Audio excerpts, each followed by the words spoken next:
பாட்டாளி மக்கள் கட்சியின் பொதுக்குழுவால் தேர்வு செய்யப்பட்டு இந்திய தேர்தல் ஆணையத்தில் அங்கீகாரம் பெற்ற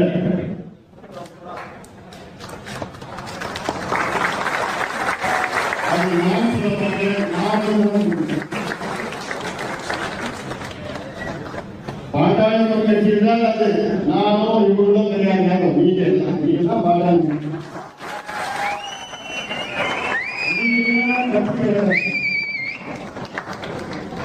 இதுல என் சொத்தோ இல்லை பாரத சொத்தோ எட்டு சொத்தோ யார் சொத்தம் கிடையாது.